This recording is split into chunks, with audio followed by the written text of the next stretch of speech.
Hello guys, good morning. And today's video, itetest natin yung bago nating motor sa KTM 790 Adventure S. So S stand for standard version. So may version nito same na same, pero yung suspension lang pinagkaiba nila, medyo mataas yun. So more on off-road yun. So it's a K90 790.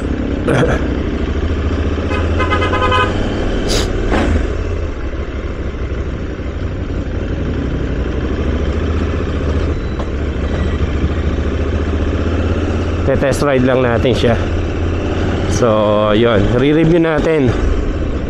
Since meron tayong 500cc na adventure din na from Boods, and then napakasarap gamitin nun. So legit na BMW engine manufacturer sila.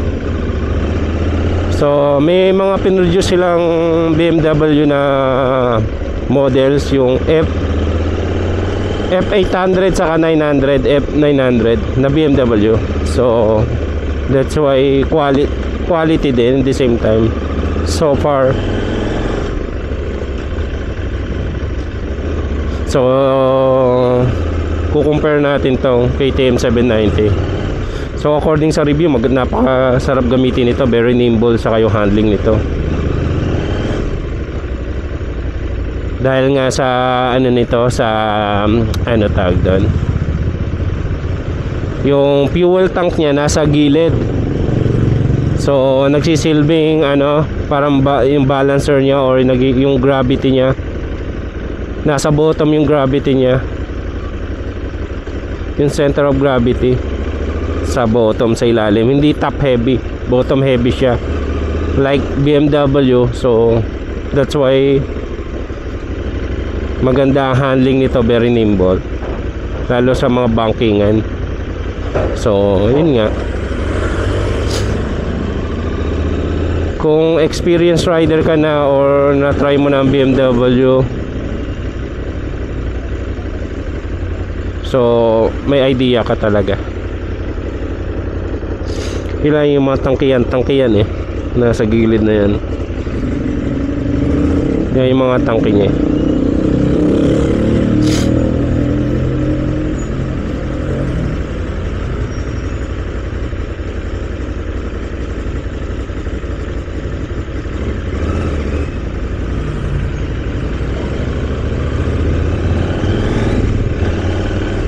So pupunta tayong Katipunan, meron tayong laboratory check doon. And then after that, sa Katipunan, didiretso tayo Muntinlupa. So ano doon, papakabit tayo ng upper crash guard. May crash guard na to, lower lang eh. Saka ng upper, saka ng side bracket natin para may lagay natin bag. So yun, kay ano yun, kay Motoworks o yung kay Merix Works. Yun sa Muntinlupa, National Road, Putatan. Napagpagawa na ako doon before. Yung ano, yung Bodes ko, doon ako nagpagawa ng crash guard. Sila kasi yung ano eh, may mga pattern na o nakagawa na, nakatry na ng mga iba-ibang klaseng big bikes na ano. Kaya wala tayong makita dito sa Quezon City or or near, mas malapit kaysa sa Muntinlupa. Kaya no choice, dadayuin natin yan.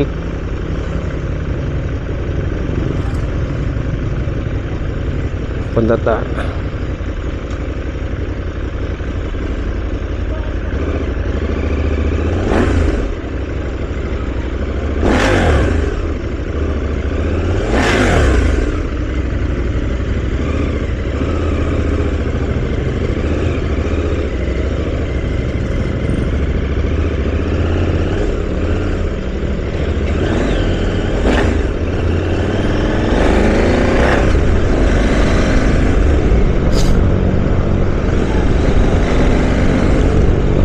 kung narinig nyo pala yung sounds nito guys, nakaka na to eh, nakakat delete, decat pipe tawag doon from BGC. Sa KTM BGC naka decat pipe to, saka 8 pipe. Ibig sabihin pala ng ng decat pipe is cut delete. So kinat delete yun, pinalitan. I don't know what, pero yun ang meaning nun, cut delete decat pipe.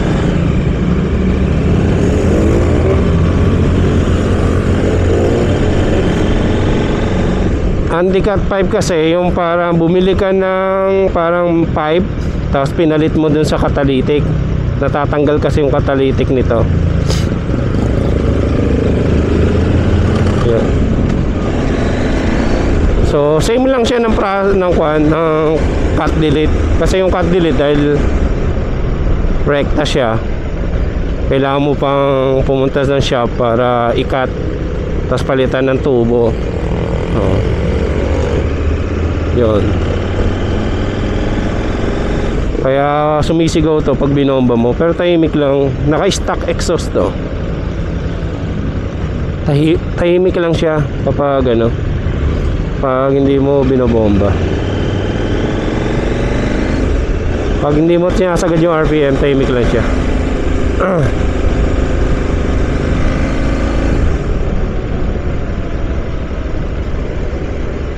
Pero pag sinagad mo yung RPM like ganito,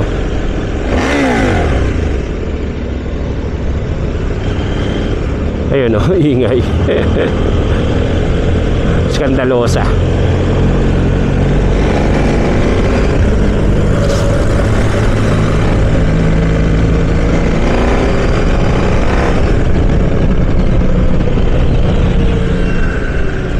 Kopya.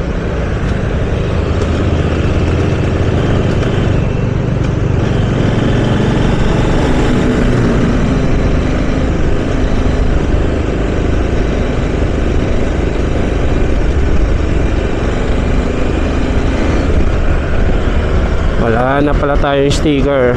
Wala natin paggawang sticker ulit.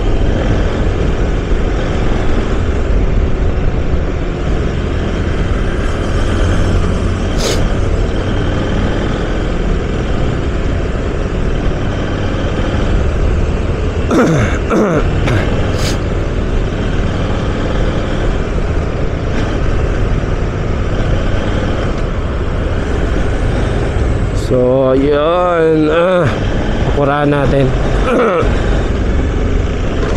Masyadong mainit yung singaw ng big bike natin, kaya kailangan natin mag-apura.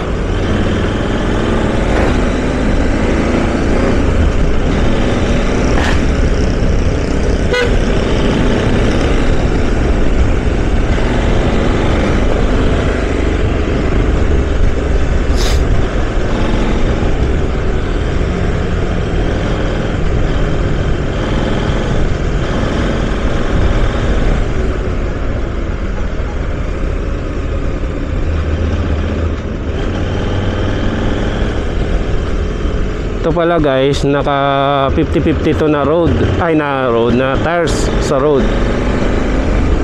Nakakapang off-road to eh.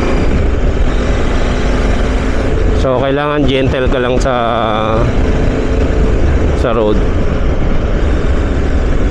50-50 siya eh. Kumbaga hindi siya 100% o 80% na pang road. Pang off-road to eh. So si ate, kinata ko ni ate eh.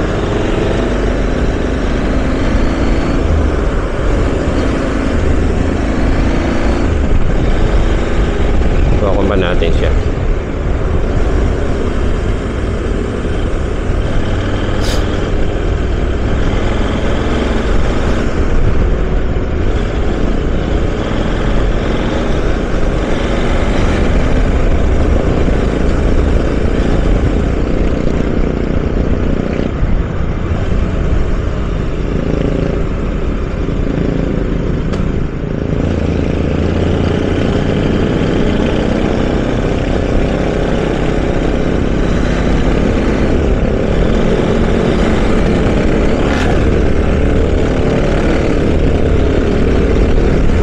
sa morning. So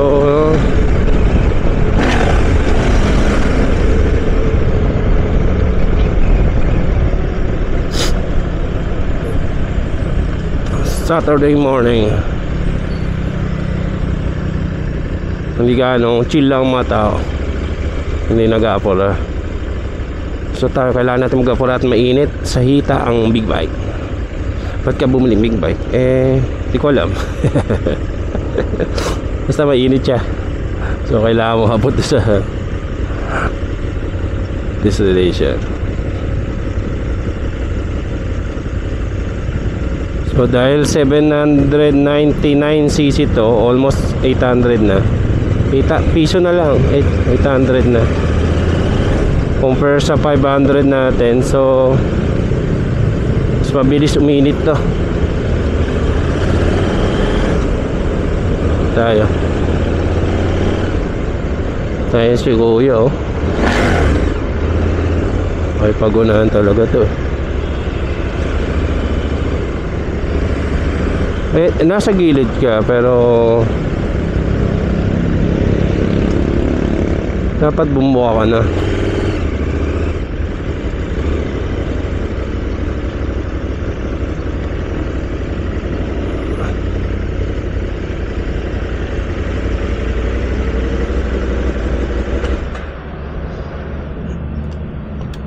Ayun. Alright guys, andito na tayo. So punta muna ako sa laboratory at gawin ang mga laboratory ko. Babus.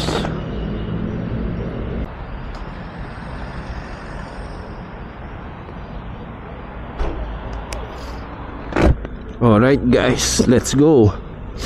Pakabit tayo ng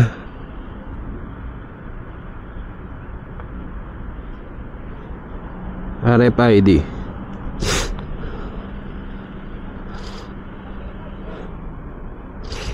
So palis na, papunta na tayo ng mag-SLEX tayo, papunta ng Muntinlupa.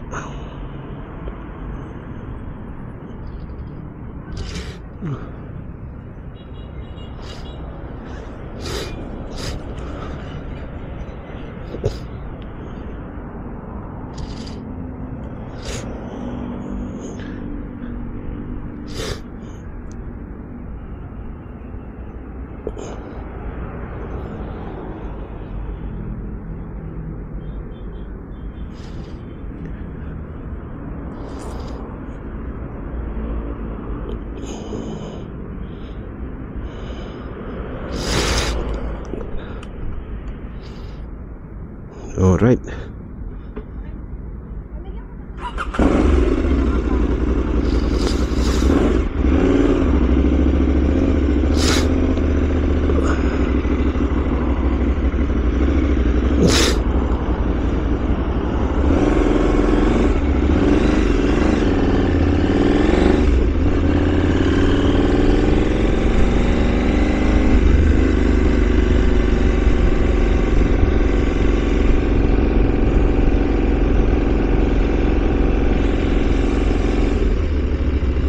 Ating gagana.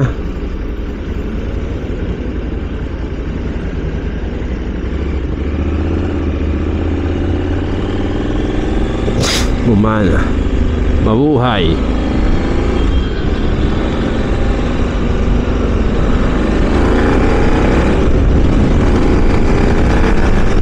Napansin ko dito kay KTM, compare dun sa 500cc natin na boat, lakas ng torque. Syempre nga naman, ano to, 800cc na to eh, 799. So malaki yung magiging power difference nila. Lakas ng torque sa pag inataw mo talaga, like ganun.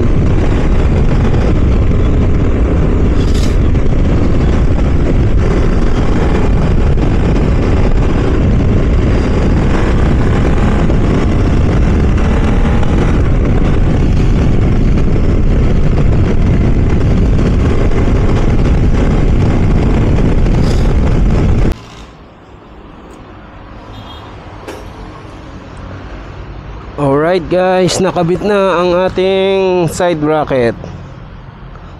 Dito ulit tayo kay Marix. Kay Marix Works at Motoworks. Ayan si boss, yung owner. Ito, ang ganda pala ng kulay nitong ano, Honda 500X. Meron palang kulay ganyan black. Black parang matte gray.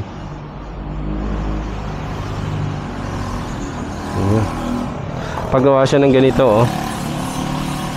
Sa 2.9 full metal na.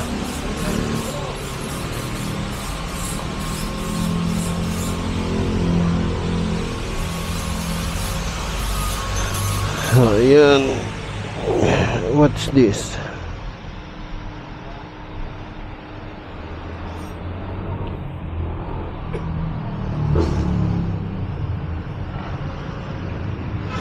Ang ganda ng ano, pagka powder coat. Yung makapal na style niya. Yung para siya may bako-bako pero yun yung makapal daw na style. Solid.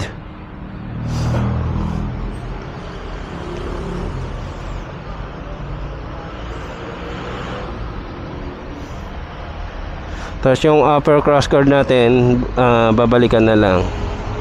I-install, susukatan pa daw to eh. So wala silang na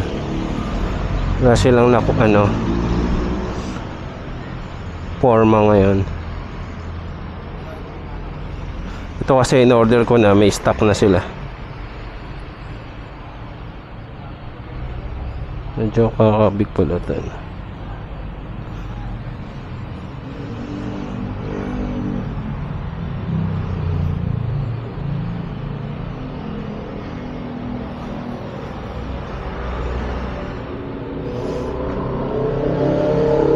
Maganda sana kung nakabuka pa ng konti, no?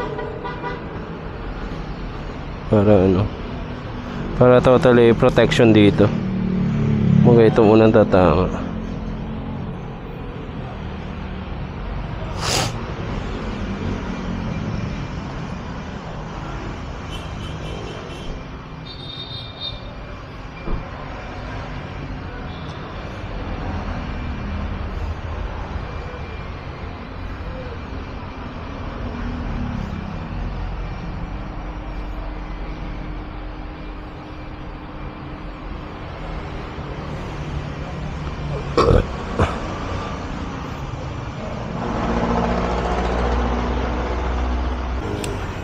Boss, thank you ah. Thank you.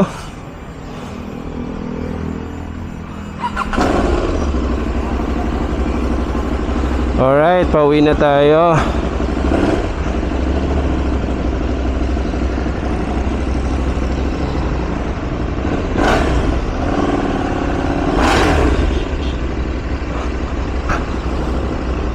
Uwi na tayo. Dito tayo sa Muntinlupa.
Yeah.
laman tayo.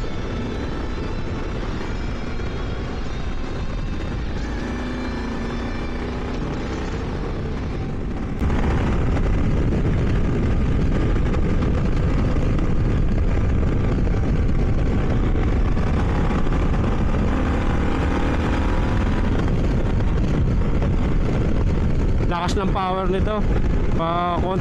Konting gas mo lang talaga compare talaga sa 500cc natin.